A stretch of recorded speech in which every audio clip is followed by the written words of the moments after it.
Hi, and welcome to the School Health Educators Podcast, where we discuss health education and how to best teach health ed in the K through 12 setting.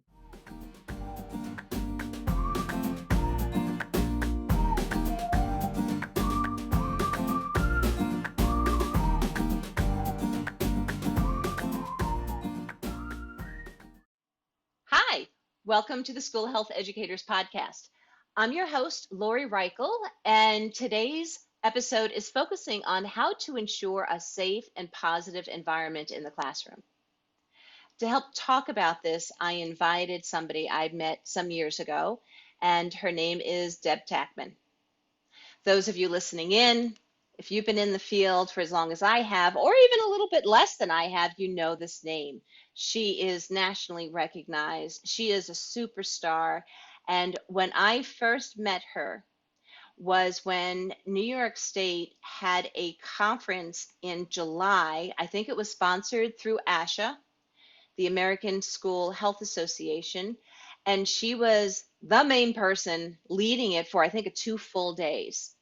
And one of her first lessons of how she introduced herself was she was dressed up as a fairy godmother, in which, yes, I have stolen that from you. I've given you credit. I give you credit. That is not mine. I tell my students when I still do that for the college students to model how you can just say hi to your students. I'm like, dress up as a fairy godmother, as a genie, whatever is appropriate for you.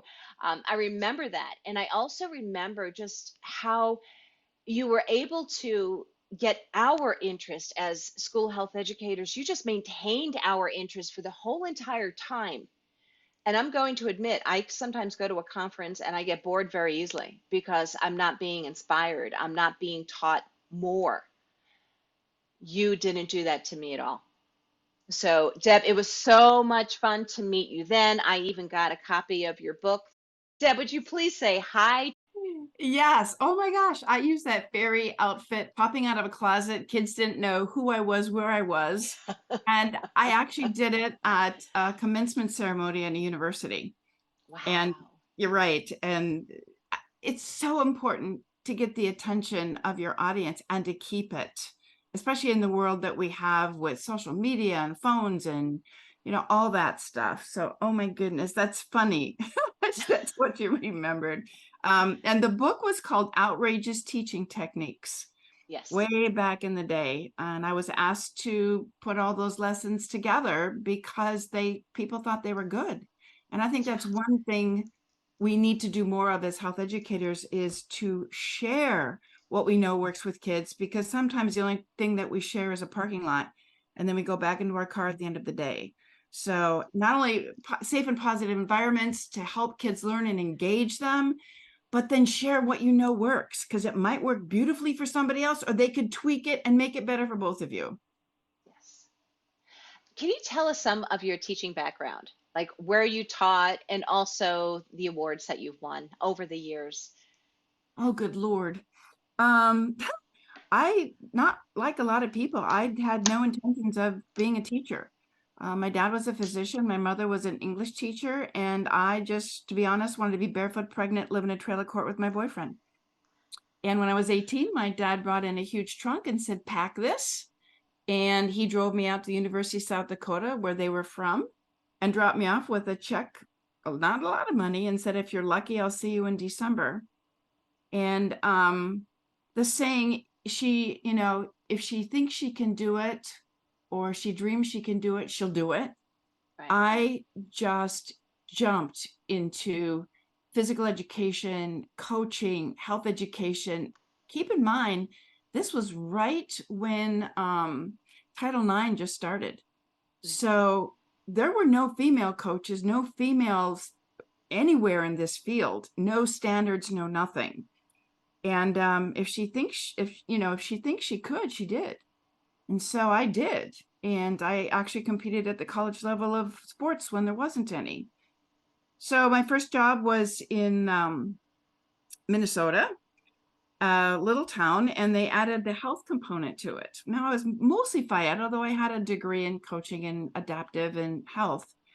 But I became obsessed with how can I do this better? And from there, I went and got my first master's degree, went to Wisconsin, Bloomer, to teach. And that was all health. That was seventh, eighth, and high school health and an advanced health class. And then I got my second master's degree because I still didn't know enough. Transferred to a large school district, Eau Claire, Wisconsin, taught there for 27 years. And because of political stuff, I retired, worked for the health department, which gave me a whole nother view of the world from the business side and the grant side. And I just miss kids. Yeah. So I got a phone call from Fall Creek, Wisconsin. Hey, Deb, you interested in helping us with our curriculum? It's like, uh-huh. And then the last 10 years, I was 4th through 12th grade health and phy ed. And I had a pretty good grasp working for the Department of Public Instruction on what standards should look like when infused correctly for kids. And Lori, that's where I met you. I mean, when we started doing good work. I don't like talking about my awards. I think Okay, there's, but no, I don't either, because I won what used to be AFERD. I mm, won the Teacher of the Year in 2010. And I mm-hmm, don't even know where they put that list because I know the title of the organization has changed. And I just think it's neat that you've won ASHA, yes. you were Teacher of the Year, also Disney Teacher of the Year. Yeah, the only health teacher, yeah. Yeah, And USA Today, one of the top 30 teachers in the nation. yeah, yeah. And I think the biggest one, you had to jump through some hoops in order to be inducted into the National Teacher Hall of Fame. And I was the only teacher from Wisconsin, that was in 2012, and the only health education instructor. And that gave me a platform to jump from as it relates to health is an entity, and I believe by itself. There's a lot of things that we can do to collaborate and network with different disciplines. But when you look at health education and all of those skills we are empowered to teach, that is a challenge in itself, but it's also the most, oh, I'm going to cry, beautiful thing in the world when you can help kids help themselves through life, starting at a very young age. And oh my goodness. Um, It's and so that's what, true. well, it is. And that's what empowered me to keep pushing for 47 years in the Uh-huh. classroom and higher level. Yeah. But you hit it right. Oh my gosh, perfectly when you said you have to, it's an absolute must to create a safe and positive environment, because without that, all of the content and skills we teach cannot be embedded at the deepest level. And what I mean by that is, think about an ocean. There are people that kind of float on the top. There are people that take a risk and snorkel. Um, and there are people that take a huge risk and scuba dive. And that scuba diving requires so many skills more than snorkeling or floating. And that would be my challenge for your listeners, is to find out, how can I learn all the skills I need as a health educator to empower myself, to empower the kids.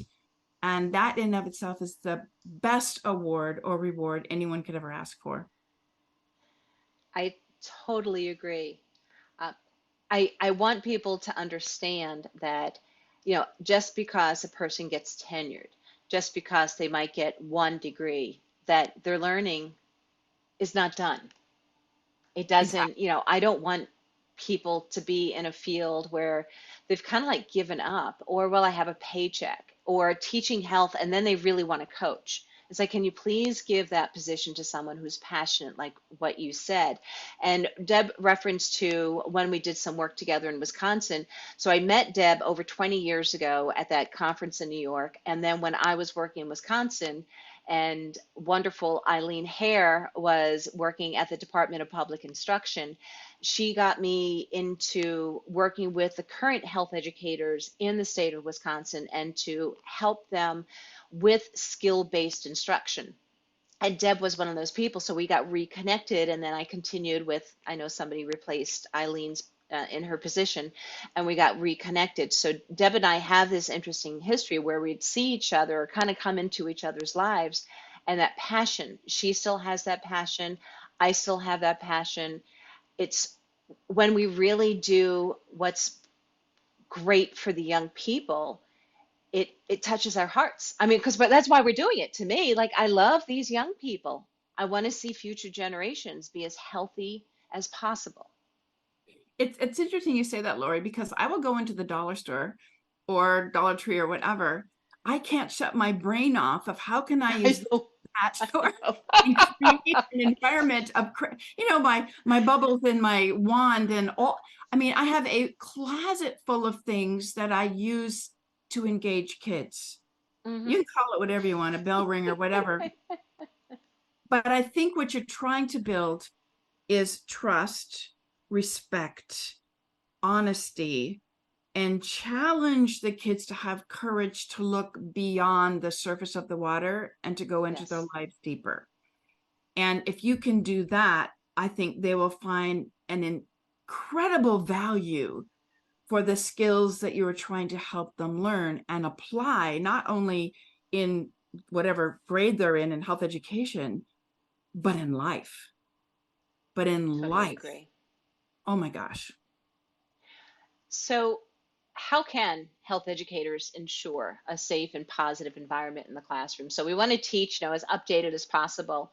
But going to the topic of this episode of ensuring a safe and positive environment, what do you recommend? Oh my goodness. Um, I think one of the first things is you as a human being have to do everything you possibly can to model honesty, respect, responsibility, compassion, courage, justice. So I need to model those behaviors because those are also for my classroom, the foundation.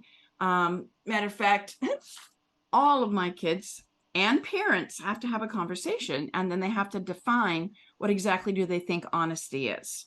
And so Mm, I bring that home with them, to seek and speak the truth, which isn't always easy. The second one is respect. Respect, value yourself, others, property, and diversity. Because there's going to be diversity in all the topics that we bring into that classroom. And hmm. we sometimes need to agree to disagree. I think responsibility is my third one. And all of these are on my board in the back of my room. They're in my physical education gym. They're on my little back of my clipboard that I use. So they're visible. A compassion to show care and kindness for others. Courage, I think, is a big one to face difficult situation with confidence and determination, where my students, for example, would write a letter to themselves and they'd answer a bunch of personal questions, put it in the envelope as a seventh grader, write another letter as an eighth grader, compare, who you Hmm. were, who you are, and then they do it again in 10th grade, and then they get it back at their senior year. And if you had, for example, a difficult situation, it could be on any level, social, mental, emotional, financial. COVID was something, oh my goodness. Did you have the courage to maybe, I asked myself to ask myself, who do I know that knows more than me? Right. So if a student wants to quit vaping or a student maybe wants to be sexually active, who knows more than I do that can help me with that decision, either continue with that or to change? I think another one is justice, to consider the perspective of others. That is hard to do Hmm. for a young one. And I'll just look at the board and I said, okay, remember these are our classroom expectations. And the other one is work ethic. It is not my job to do your job. I will do the best I can. And I know there are extenuating circumstances where you are the only income for your family, or I mean, the list just goes forever. So I guess set up what you believe are your standards, and then Okay. what is the behavior above the line and below the line. You know, that is awesome. And I reward that. I try really hard not to say, hey, so and so, you're blah blah blah blah blah. I just go over to my poster and point and go, okay, is this in violation? Because we agreed.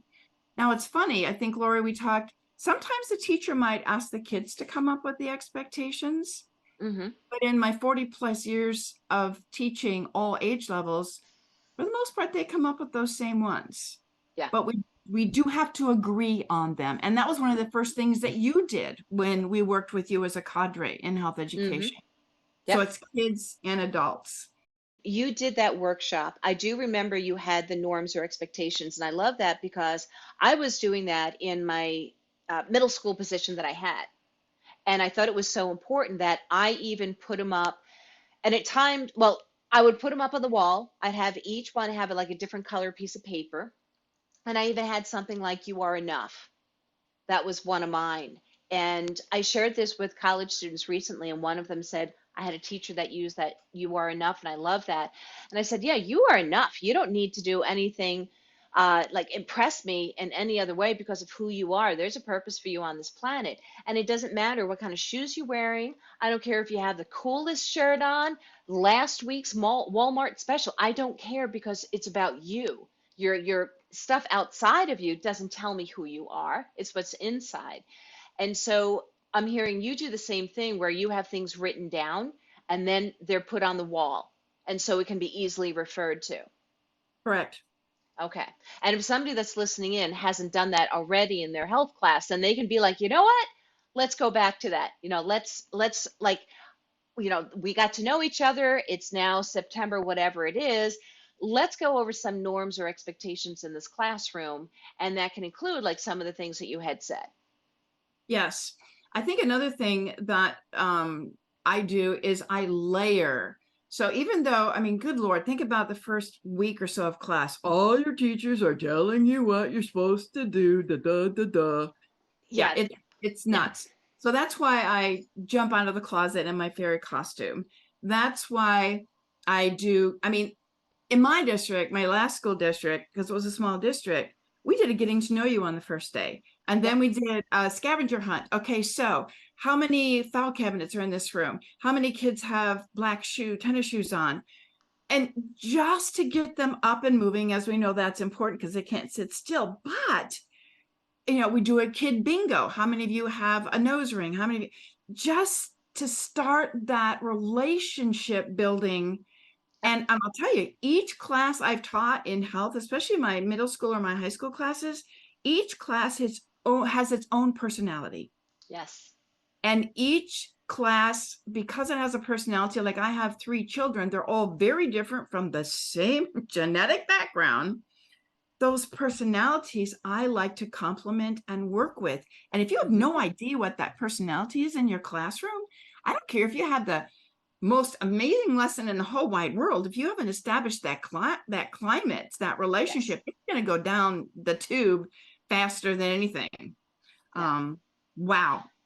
Because I do the same thing with college, and we have grad classes that could be 3 hours long. So the first thing I want to do is I don't want to take out the syllabus. I just can't. I think it's dry too. And the Yes. students are already Yes.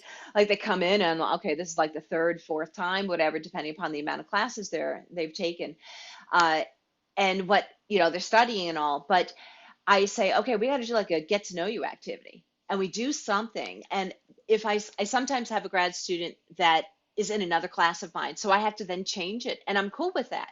So it's a Yeah. different, is it a person search? Is it do you know your neighbor? Is it, I even did something at the end of last week to conclude that got them moving around. So it's all this, okay, let's do something that helps us get to know one another. And why would I do this, the first time we see a classroom? Or, yeah, a bunch of students, excuse me, the first time we see students. And then we can talk about the norms and expectations, whatever you want to call them, in our classroom. And I would even have the kids read them from the walls and tell me what they think it's about, because I want them to know that this is an agreement, like you said, of all of us. And what I've done in my college classes is and these are future health teachers, I'll leave the classroom at one point to see if they have any other rules they want to put on there. And Yeah. then the next time I see them, I ask them to write anonymously, do you want to change anything? Do you have any questions about the norms that we created? That kind of stuff. Because I Right. want to model that respect. And, in health, we talk about some heavy topics. So Oh, let's yeah. create that positive classroom environment as best as possible. Yep. And you can be creative with that. I remember one year I was just so tired at the end of one semester. I had 150 kids and we flipped to a different semester. And I said, okay, I bought some one of those eggs that you do you put the candy in and you do an Easter egg kind of Uh-huh. thing. Yeah. And I put the expectations in Easter eggs all over the room. And I had Uh-huh. kids find the Easter egg, open it up, they found respect. And I said, okay, you're going to get 5 or 6 different Easter eggs. I want you to take of all the different ones, what your top 3 are, and we're going to vote. I mean, so Mm-hmm. there's so many ways. So it's not about just the expectations that you have, but the environment that you create with the kids that are moving and the Easter eggs that are in the room. You could pop out of the closet like an Easter bunny for all I care and put Yes. the headband on. And maybe that's not within your comfort zone, but if I take a risk to be crazy and show myself, which you have Uh-huh. seen, then Uh-huh. I think that feeds the kids' ability to maybe take a little bit of a risk to look inside themselves. Absolutely. A couple other things too, because you asked me this question, it's like, I don't know. Well, first of all, I want as best I can, and sometimes I've had 36, 40 kids in a classroom, and I get that's hard. I will never put kids in rows again, ever. I like to have all the kids as best I can in my little environment see each other. Yeah. And I change my classroom seating chart because you have to have some type of attendance about every 2 weeks. So I know what activities are coming up. So sometimes my seating charts are homogeneous, sometimes they're heterogeneous, sometimes they're random. You come in and you pick a color, from the tongue depressor thing, those things. Uh-huh. You have 6 different colors, get them at the dollar store. Okay, you're in the green group, you're in the red group, you're in the orange group. I mean, there's a variety of ways to do that, or peer selection.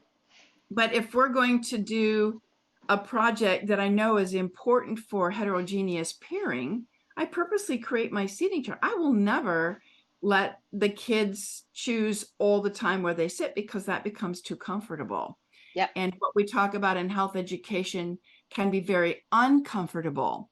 So if you've at least made a connection with most of the kids in that classroom, that enhances and fosters learning without question.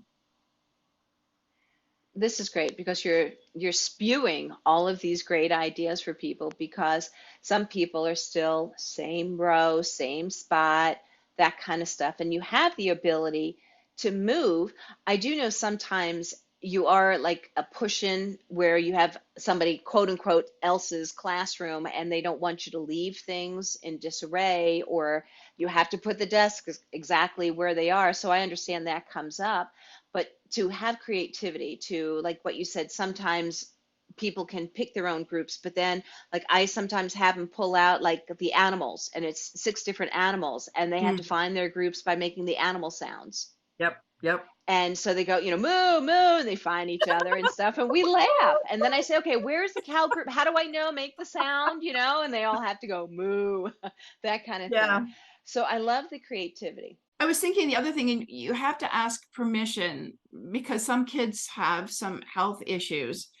But most of the time, matter of fact, I was just in another person's classroom the other time, and with our technology, the kids had work time, but I put up on the big screen, we have clever touch screens, relaxation music with Yes. leaves falling in the background. The room, in my opinion, smelled like dirty sweat socks. So I had a very light essential oil of lavender, that I put on a tissue, or you can have a diffuser or a spray or whatever. And I remember vividly one of the kids saying, we're back in health class again.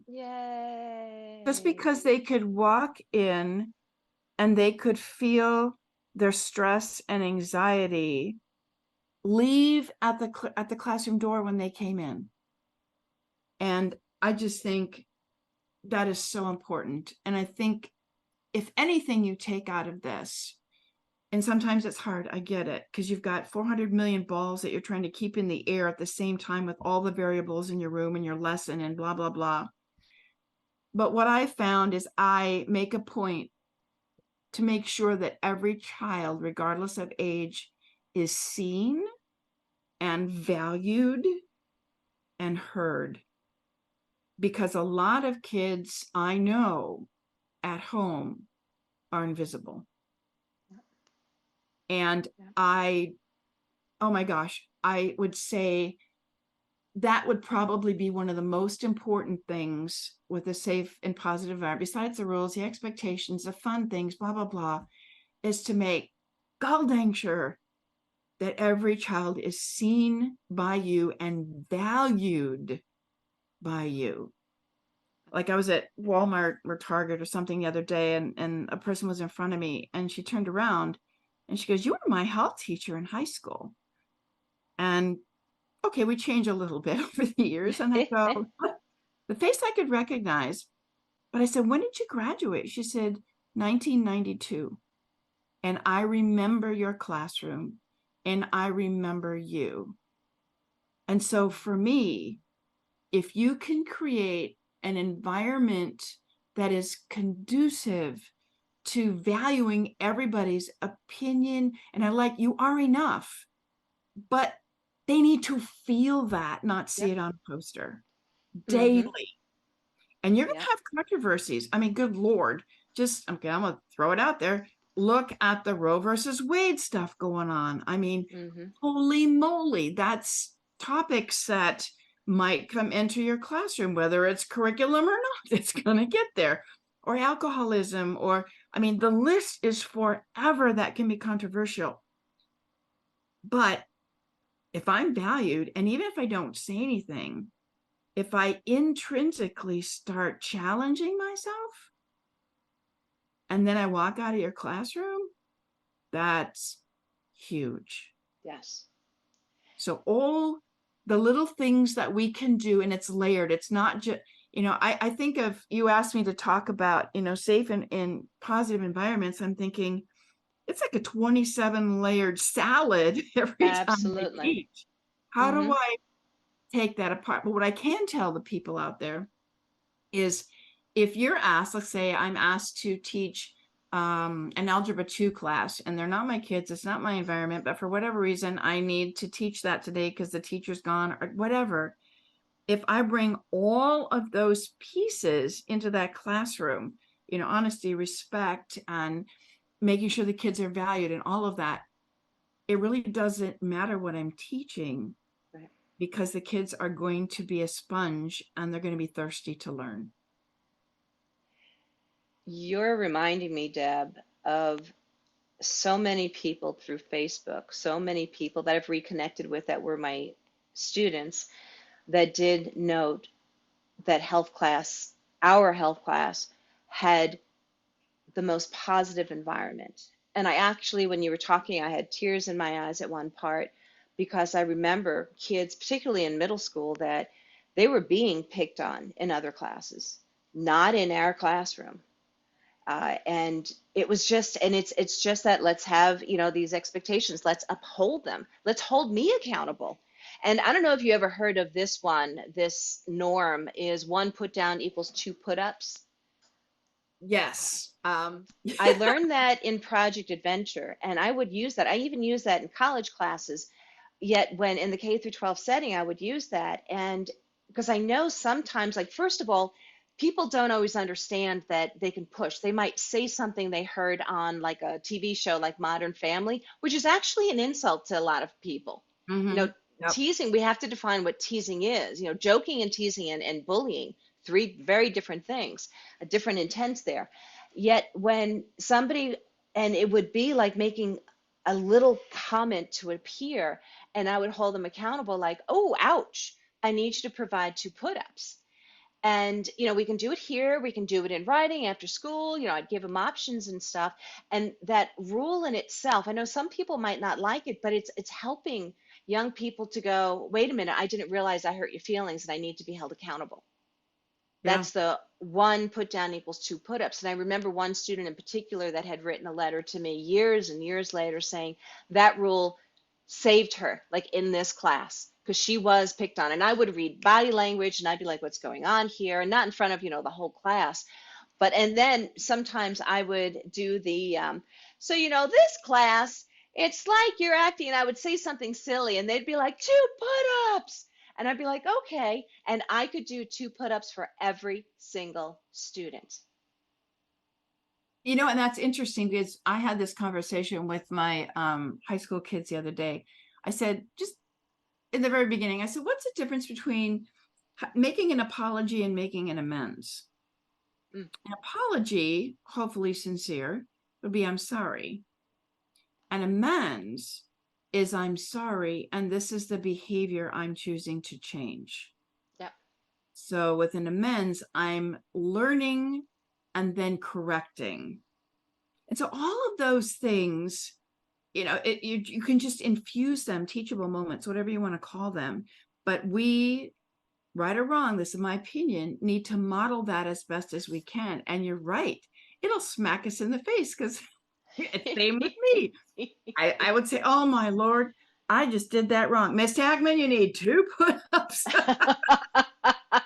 And even if it causes what we call a 3-second pause, before you say something, give yourself a 3-second pause and then move forward. Just that 3 seconds can change so much. So, Absolutely. yeah, the best lesson in the world most of the time is going to crash and burn. And again, like you said on Facebook, and there's so many groups that you can do with health education. I'm a first year teacher. What do I do? Blah, blah, blah. Establish a positive relationship. And I'm going to add, not buddy, buddy, I'm your friend. I am still your teacher. I am still the adult. But I will tell you, long story short, we actually had an intruder in our school, and the alarms went off and the rooms were shut and it was in the dark. And one of my highest risk, verbally always talking kind of kids, oh my God, I'm going to cry. I mean, he was really a challenge. I didn't like that personality very much because it always interrupted. He sat right next to me. I'll never forget it. And he goes, are we going to be safe? Because I feel safest here with you. So kids will surprise you Yeah. many, many, many, many times. And if you can establish that you're a safe person, then you can talk about things that are hard. And health education is hard to do it Yes. well. But in 47 years, it has been the most rewarding experience of my entire life. And anyone that's in our field, if you don't feel it now, you will, because it changes lives. I think that is the perfect comment to end with for today.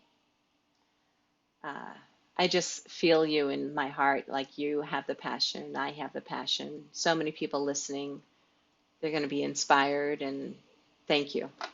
Thank you so much, Deb. You are so welcome. Take the baton. I'm passing it on to your listeners. Take it, hold it strong, and continue the journey because it makes a difference. Yeah. Well, to our listeners, I thank you so much for listening in. And again, thank you, my wonderful friend Deb Tackmann. As a reminder, for those of you listening in, there are 3 reminders I have for you that to follow this podcast, if you would make sure you note it on your favorite podcast platform. You can also rate it. That'd be really great. Put some positive comments down there because this podcast is for school health educators, specifically for our field. Reminder number 2 is to check out the website, the schoolhealtheducators.com website. There's a whole bunch of resources there that you can refer to and links to these episodes. And remember, you make a difference. You matter. Amen to that one. Stay well, and I'll see you next time, folks. Take care. Bye-bye.